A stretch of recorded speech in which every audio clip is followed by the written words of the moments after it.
1,000 acres cultivated. It's a lot of work to get done. It's going to be a lot of plows and hoes, axes, rakes that they're going to be working on here.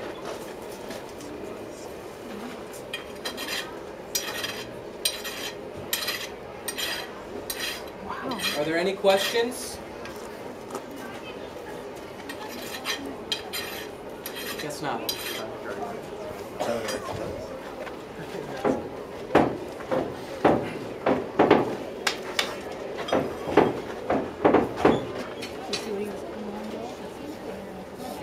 Pumps the fire.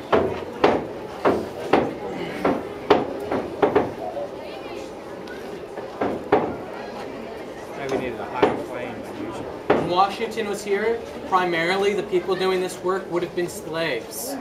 Out of the 4 blacksmiths that we have listed working here, 3 of them were enslaved, 1 of them was hired. The hired worker, Dominicus Gubner, was only here for 3 years. His only purpose for being here was to replace Peter, who we believe had passed away, and train 2 more blacksmiths, Nat and George.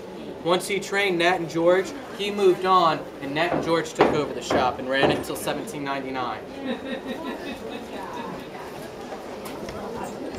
See that? Look at it. Look, Joe, look. Wow. It's so hot. You can work with it. You didn't get that hot. You couldn't bust through it like that. That they wanted to buy, they would buy that stuff from somewhere else. Correct. Yeah, and that's true of a lot of other things as well. He's shaping. He's putting a groove in it. You know, we make a lot of nails today, but Washington Smith wouldn't have had to make too many. They would have generally bought things like that.